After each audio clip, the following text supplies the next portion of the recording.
हूं आंचल सिंह और आपका स्वागत है हमारे चैनल पर। एक बार फिर अमेरिका ने चाइना को चेतावनी दी है। उन्होंने कहा है कि हम पूरे जो भी घटनाक्रम चल रहा है उसकी निगरानी कर रहे हैं और शांतिपूर्ण समाधान की उम्मीद भी कर रहे हैं। तो लद्दाख में जिस तरीके से भारत और चाइना का विवाद चल रहा है, इसी विवाद के बीच में अमेरिका ने चीन पर हमला बोला है। अमेरिका का ये कहना है कि पूरी दुनिया ड्रैगन के खिलाफ एकजुट हो रही है। भारत समेत कई देश इसमें साझेदारी कर रहे हैं और इससे चाइना बौखलाया भी हुआ है। लेकिन इस वक्त जिस तरीके से लद्दाख में जो स्थिति बनी हुई है और वहीं पर America, south Korea, Japan, Israel जैसे बड़े बड़े देश भारत के साथ खड़े हुए हैं। वहीं पर अगर बात करें तो अमेरिका लगातार चाइना को समझाता आ रहा है, चिताता आ रहा है, लेकिन चाइना अपनी विस्तारवादी नीति से बाज नहीं आ रहा है। और इसी के चलते अमेरिका के विदेश मंत्री माइक पोम्पियो का भी बयान आया। उन्होंने कहा है कि मुझे लगता है कि आप देख रहे हैं कि इस मूल समझ को लेकर पूरी दुनिया एकजुट होना शुरू हो गई है, यानी कि जो विस्तारवादी नीति है चाइना की, उसके खिलाफ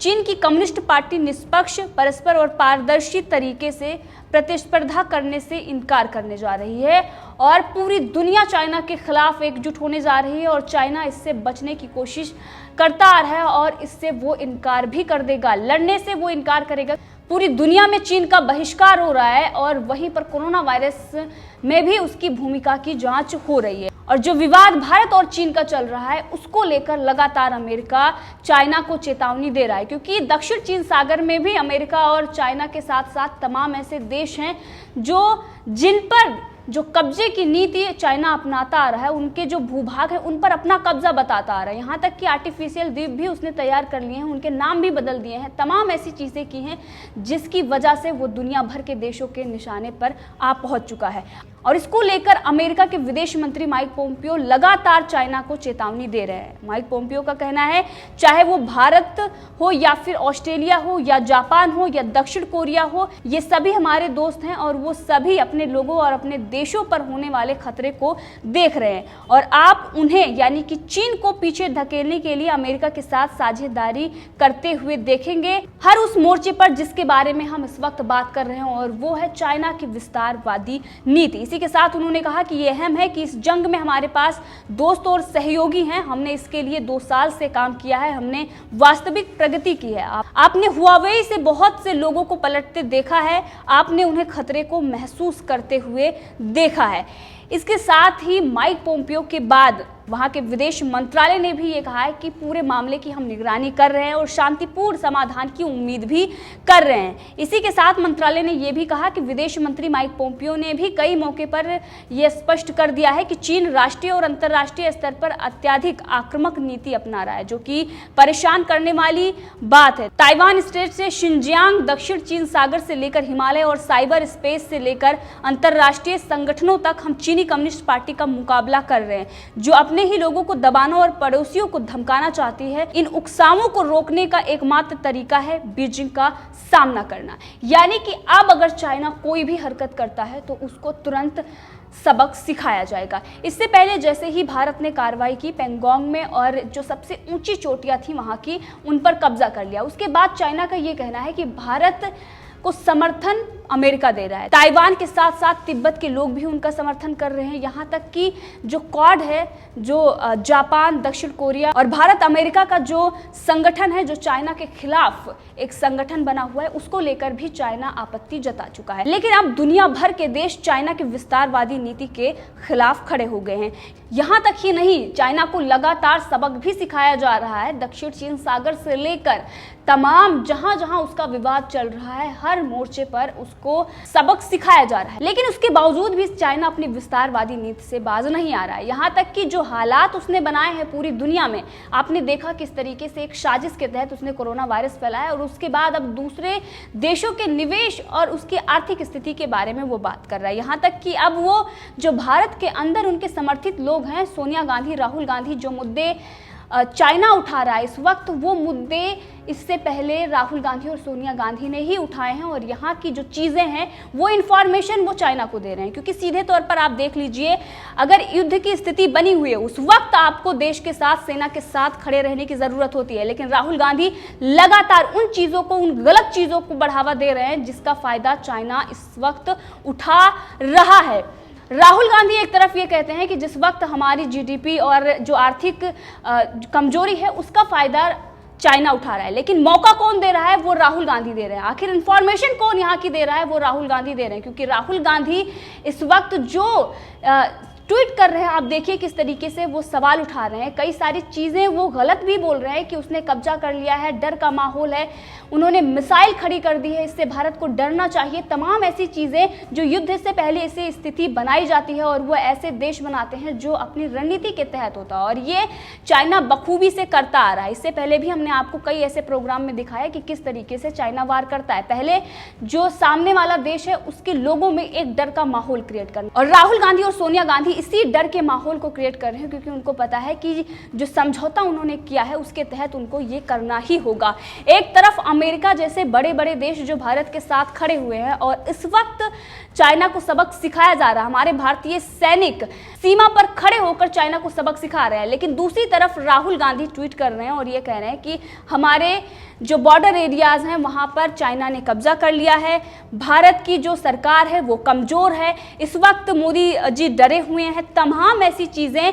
जो सिर्फ और सिर्फ ये दिखाती है कि चाइना के साथ साथ राहुल गांधी और सोनिया गांधी भी पूरी तरीके से बौखला गए हैं, क्योंकि उन्हें नहीं लगता, क्योंकि उन्हें ये नहीं पच रहा कि जिस तरीके से भारत चाइना को टक्कर दे रहा है, उसको आर्थिक मोर्चे पर नुकसान पहुंचा रहा है, आत्मनिर्भर भारत बन रहा है। वो नहीं चाहते कि आत्मनिर्भर भारत बने। अगर वो चाहते तो 70 सालों में उन्होंने आत्मनिर्भर भारत बनाया होता, लेकिन उन्होंने नहीं बनाया, और इसीलिए कांग्रेस ये कह रही है कि कमजोर भाजपा सरकार देश की अखंडता और संप्रभुता के लिए खतरा बन गई है। ऐसा सिर्फ एक वजह से हुआ है, एक व्यक्ति विशेष की छवि को मजबूत करने के चक्कर में इस सरकार ने देश की छवि कमजोर कर दी है। भाजपा सरकार की कमजोरी चीन को प्रोत्साहित कर रही है।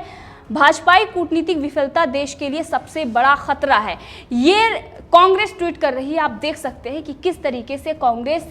चाइना को ये बता रही है, चाइना और पूरे देश में डर का माहौल क्रिएट कर रही है और ये बता रही है कि चाइना को प्रोत्साहित किया जा रहा है, कोई कार्रवाई नहीं की जा रही है। एक तरफ चाइना ये कह रहा है कि भारत ने कार्रवाई की, दूसरी तरफ कांग्रेस ये कह रही है कि भारत कार्रवाई नहीं कर रहा है। क्या उनको सेना के जवानों पर विश्वास नहीं है जो लगातार चाइना को सबक सिखा रहे हैं? लेकिन राहुल गांधी और पूरी कांग्रेस यहाँ पर झूठ फैलाने में जुटी हुई है और ये कह रही है कि भाजपा कोई भी कदम नहीं उठा रही। इससे पहले रणदीप सुरजेवाला ने भी एक सवाल उठाया था, उन्होंने कहा था कि प्रधानमंत्री नरेंद्र मोदी लाल आंखें कहाँ दिखा रहे हैं, लाल आंखें उनकी कहाँ गई, और वही तुरंत जैसे ही जो सबसे ऊंची और अहम चोटी होती है उस पर कब्जा हो गया, उसके बाद राहुल गांधी समेत इनकी जो बी टीम है वो मौन हो गई है उस पर। दूसरी तरफ ये आर्थिक जो संकट इस वक्त पूरी दुनिया जिससे जूझ रही है उस पर बात कर रहे हैं। लॉकडाउन के बीच में राहुल गांधी हैं जो सीरीज चलाकर ये कह रहे थे कि फ्री में सब कुछ बांट दीजिए, आप तमाम ऐसी योजनाओं की बात कर रहे थे, लेकिन जहां उनकी राज्य सरकार थी वहां उन सरकारों में उन्होंने वो योजनाएं लागू नहीं की। राहुल गांधी ये कह रहे थे कि रैंकिंग की चिंता मत करिए,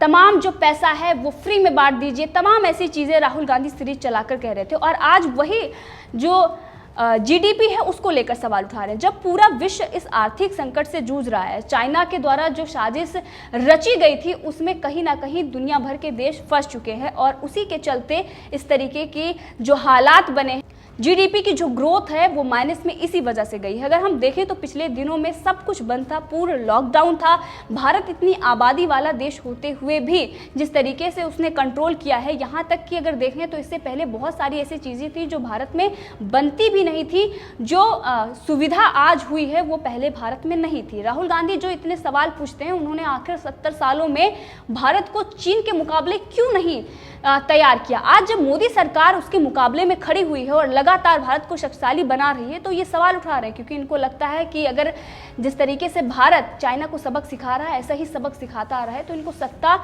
नहीं मिलेगी, और सत्ता के लालच में इस तरीके से ये ऐसी चीज़ें कर रहे हैं। वहीं पर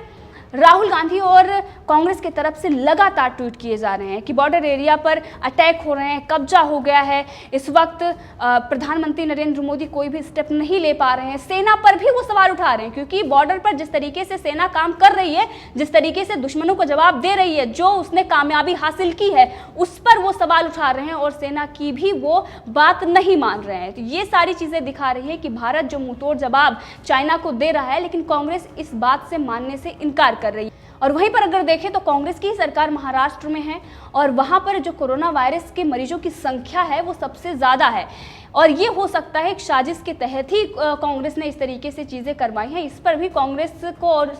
राहुल गांधी, सोनिया गांधी को आकर जवाब देना चाहिए, लेकिन वो इससे बच रहे हैं। तमाम ऐसी चीज़ें हैं जिससे राहुल गांधी से जब सवाल पूछा जाता है तो उन सब सवालों पर वो मौन हो जाते हैं। अगर उनको जवाब देना आता है, जैसे रट्टू तोता एक सवाल रट के आ जाए कि देश संकट में है, संविधान खतरे में है, लोकतंत्र खतरे में है, प्रधानमंत्री नरेंद्र मोदी कोई भी कार्रवाई चाइना के खिलाफ नहीं कर पा रहे हैं, लेकिन आप देखें तो आर्थिक तौर पर चाइना को लगातार तोड़ा जा रहा है। बड़े बड़े डिसीजन, चाहे वो ऐप बैन करके लिए हों या फिर एफडीआई में जो बदलाव किए गए हैं या फिर कॉन्ट्रैक्ट जो रद्द किए गए हैं, मोदी सरकार ने ये दिखाया है कि ये 56 इंच का सीना है और लगातार वो चाइना को मुंहतोड़ जवाब दे रहा है। इससे पहले कभी भी जो कब्जे हुए हैं, चाहे वो मनमोहन सिंह हो या फिर नेहरू हो, उनके जो राज में जो कब्जे हुए हैं उस पर कांग्रेस कभी भी नहीं बोली, यहाँ तक कि संसद में उस पर भी चर्चा नहीं कर पाई। और इस वक्त जब कोरोना महामारी में पूरी दुनिया जूझ रही है, उस वक्त राहुल गांधी मुद्दा बनाकर उठा रहे हैं, ना कि वो देश के साथ इस वक्त खड़े हुए हैं। वहीं अगर देखें तो तमाम ऐसे पड़ोसी देश हैं जो इस वक्त भारत का साथ दे रहे हैं। ऑस्ट्रेलिया, जापान, साउथ कोरिया और अमेरिका जैसे देश हैं जो भारत के साथ खड़े हैं, लेकिन दुर्भाग्य है कि राहुल गांधी और सोनिया गांधी जो विपक्ष है देश का, वो भारत के साथ नहीं खड़ा है, वो चाइना का समर्थन कर रहा है इस वक्त। इससे ज्यादा घटिया बात और शर्मनाक बात देश के लिए कोई और नहीं हो सकती है। राहुल गांधी को इस वक्त देश का साथ देना चाहिए, सेना के शौर्य का गुणगान करना चाहिए, क्योंकि सेना जिस तरीके से कामयाबी हासिल कर रही है, जो पटकनी चाहे वो गलवान में हो या पैंगोंग में हो दे रही है, उसका मनोबल बढ़ाना चाहिए, लेकिन वो इस वक्त चाइना का मनोबल बढ़ा रहे हैं। वहीं पर चाइना के ग्लोबल टाइम्स ने जो राहुल गांधी चीजें उठा रहे हैं, वो भी उसी ग्लोबल टाइम्स बिल्कुल कि 2024 में प्रधानमंत्री नरेंद्र मोदी की जो तीसरा कार्यकाल है उसके लिए खतरा है, वो जीत नहीं सकते। इससे पहले अगर देखें तो उन्होंने ही एक आर्टिकल लिखा था और कहा था कि चाइना के 51% लोग हैं जो मोदी को पसंद करते हैं। अब वहीं पर ग्लोबल टाइम्स ये कह रहा है कि भारत आर्थिक संकट से जूझ रहा है और इसलिए हो रहा है क्योंकि वो लगातार जो चाइना के ऐप हो या फिर जो साझेदारी थी उससे वो अपने आप को हटा रहा है, इसीलिए वो जूझ रहा है। इससे पहले जब चाइना से उसकी साझेदारी अच्छी थी तो अर्थव्यवस्था हमारी बहुत अच्छी थी, ऐसा